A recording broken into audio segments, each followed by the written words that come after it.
മഹാനവരാത്രി.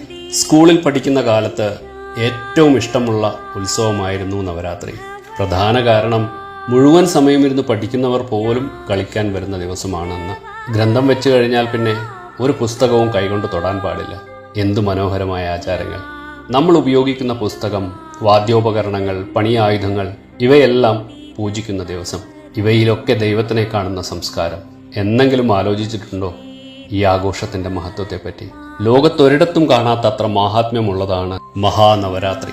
അതിൽ ഏറ്റവും പ്രധാന കാരണം പ്രകൃതിയെ, അതായത് പ്രകൃതിയുടെ പ്രതിരൂപമായ സ്ത്രീത്വത്തെ ആരാധിക്കുന്ന 9 ദിവസങ്ങളാണ് മഹാനവരാത്രി.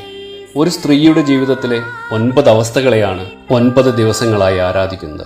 ചെറിയ പെൺകുട്ടി മുതൽ ആർത്തവ വിരാമം കഴിഞ്ഞ് പൂർണ്ണതയിലെത്തുന്ന ഒരു സ്ത്രീയുടെ വിവിധ ഘട്ടങ്ങളാണ് നവരാത്രിയിൽ ആരാധിക്കുന്നത്. ഒന്നാമത്തെ ദിവസം കൊച്ചു പെൺകുട്ടിയായ ശൈലപുത്രിയെ ആരാധിക്കുന്നു. ഒന്നാമത്തെ ദിവസം ബാല്യം, വിശുദ്ധി, നിർമ്മലത എന്നീ ഭാവങ്ങളാണ് ശൈലപുത്രിക്കുള്ളത്. രണ്ടാമത്തെ ദിവസം ബ്രഹ്മചാരിണി, വിദ്യാർത്ഥിയായ യൗവനയുക്തയായ പാർവതി ദേവിയെ ആരാധിക്കുന്നു. രണ്ടാമത്തെ ദിവസം അധ്യയനം, ജ്ഞാനം എന്നീ ഭാവങ്ങളാണ് ബ്രഹ്മചാരിണി ദേവിക്ക്. മൂന്നാം ദിവസം ചന്ദ്രകണ്ഠാദേവി, ചന്ദ്രനെ തലയിൽ ചൂടിയ ദേവി.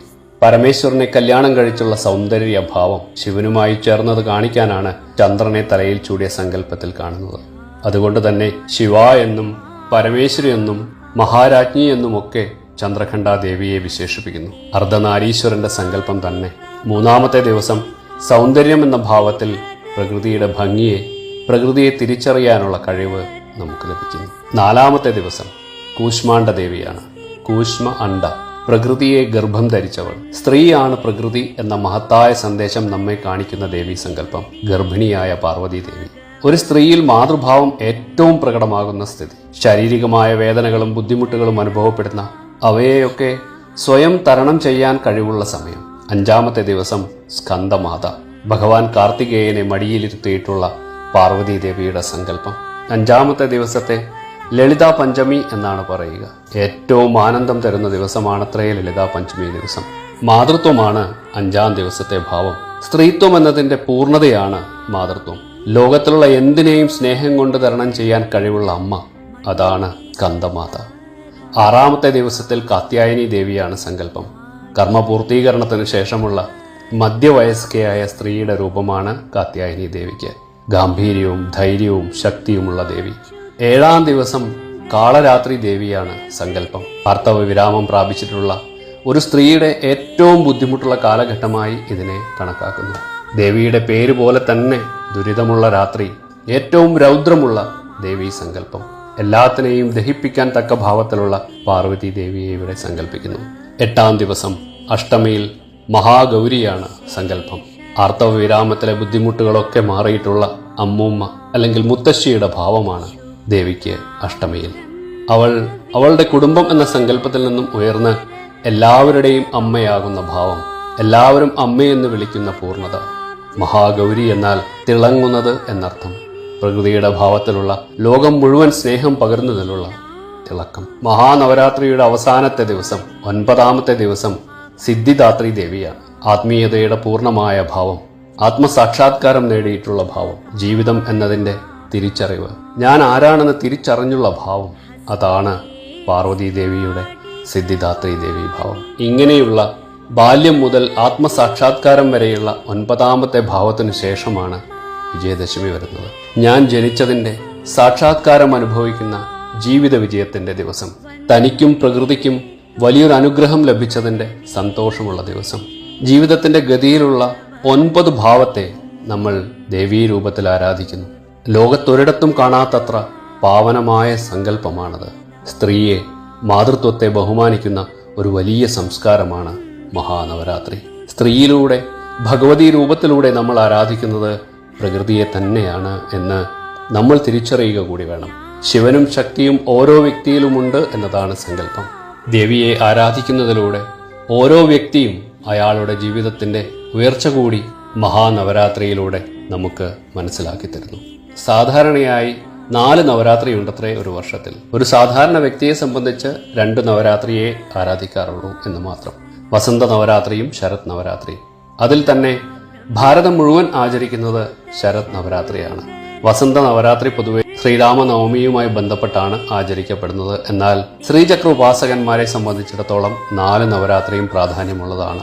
ഈ 4 നവരാത്രിയും ഓരോ ദേവതയ്ക്ക് വേണ്ടിയുള്ള ഉപാസന കൂടിയാണ്.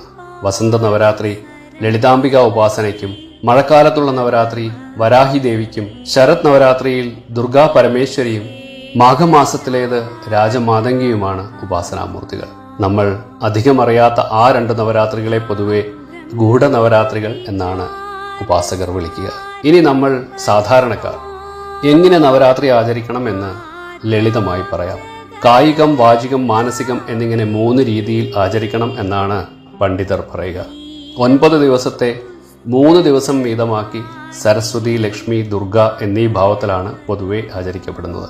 ബംഗാളിലും ഉത്തരേന്ത്യയിലുമൊക്കെ ദുർഗാപൂജയ്ക്കാണ് പ്രാധാന്യം. എന്നാൽ നമ്മൾ മലയാളികൾ ആദ്യ 3 ദിവസം ദുർഗാ പരമേശ്വരി അല്ലെങ്കിൽ ഭദ്രകാളി, അടുത്ത 3 ദിവസം ലക്ഷ്മി, അവസാനത്തെ 3 ദിവസം സരസ്വതി എന്ന രീതിയിലാണ് ആരാധിക്കുന്നത്. നവരാത്രി ദിവസങ്ങളിൽ ഭക്ഷണത്തിൽ ഒരു ക്രമമുണ്ടാക്കുക. പ്രധാനമന്ത്രി നരേന്ദ്രമോദിയെ പോലെയുള്ള ഉപാസകർ 2 നവരാത്രികളിലും പൂർണ്ണമായി ഭക്ഷണം ഉപേക്ഷിക്കുന്നു. ചിലർ പാചകം ചെയ്ത ഭക്ഷണം കഴിക്കാതെ പഴം, പച്ചക്കറികൾ മാത്രം കഴിക്കുന്നു. മറ്റു ചിലർ ഒരു നേരം മാത്രം ഉപവസിക്കുന്നു. മത്സ്യമാംസാദികൾ കഴിക്കുന്നവർ അങ്ങനെയുള്ള ഭക്ഷണം നവരാത്രിയിൽ ഉപേക്ഷിക്കുന്നു. ഭക്ഷണം കഴിക്കാൻ പോലും സമയം ചെലവഴിക്കാതെ ഉപവസിക്കണം എന്നതാണ് ഇതുകൊണ്ട് ഉദ്ദേശിക്കുന്നത്. ഓരോരുത്തർക്കും അവരവർക്ക് കഴിയുന്ന പോലെ തപസ് അനുഷ്ഠിക്കാവുന്നതാണ്.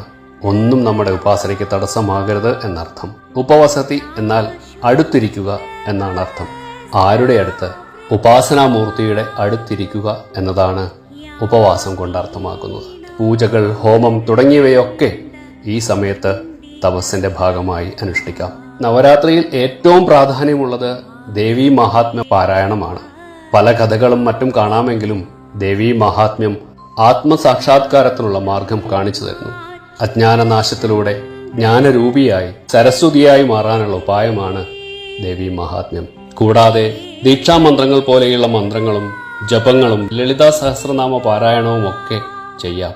ചില സ്ഥലങ്ങളിൽ ഗർഭ, ബൊമ്മക്കുലു പോലെയുള്ളവ ഒരുക്കുന്നു. ഈ നാടിന്റെ ഭംഗിയാണത്.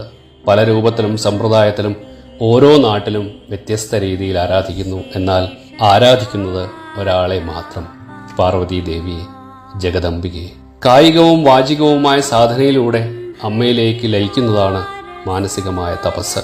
മെഡിറ്റേഷൻ പോലെയുള്ള സാധനയിലൂടെ ദേവിയെ അറിയുകയും അതിൽ ലയിക്കുകയും ചെയ്യുകയാണ് മാനസികമായുള്ള നവരാത്രിയിലെ സാധന. തന്ത്രസാധനയിലൂടെ വേദാന്ത ദർശനത്തിലേക്ക് എത്തിച്ചേരാനുള്ള മഹത്തായ സങ്കല്പം, മഹത്തായ ആചാരം, അതാണ് മഹാനവരാത്രി. ഈയൊരു തപസ്സിലൂടെ മനസ്സും ശരീരവും പരിശുദ്ധമാകുന്നു. നമ്മളറിയാതെ നമ്മളിലേക്ക് ദേവീ ചൈതന്യം നിറയുകയും ചെയ്യുന്നു. ഒന്നിന്റെ മുന്നിലും വീണുപോകാതെ നമ്മളെ സംരക്ഷിച്ചു നിർത്താൻ അമ്മ എന്നും നമ്മുടെ കൂടെ തന്നെ ഉണ്ടാകും. സ്ത്രീ അമ്മയാണ്, ഭാര്യയാണ്, മകളാണ്, സഹോദരിയാണ് എന്നൊക്കെ എല്ലാവർക്കും അറിയാം. എന്നാൽ അവൾ പ്രകൃതി കൂടിയാണ് എന്ന് തിരിച്ചറിയുമ്പോൾ നാം അവളെ കൂടുതൽ ബഹുമാനിക്കാൻ തുടങ്ങും. അവളുടെ സന്തോഷങ്ങൾ, അവളുടെ കഷ്ടപ്പാടുകൾ, അവളുടെ ത്യാഗങ്ങൾ എല്ലാം തിരിച്ചറിയുന്നത് കൂടിയാകട്ടെ ഓരോ നവരാത്രിയും. ഓരോ സ്ത്രീയും പരമേശ്വരിയായ ജഗദംബികയാണെന്ന ഭാരതത്തിന്റെ സംസ്കാരത്തെ നമുക്കും നെഞ്ചോട് ചേർത്ത് ആചരിക്കാം.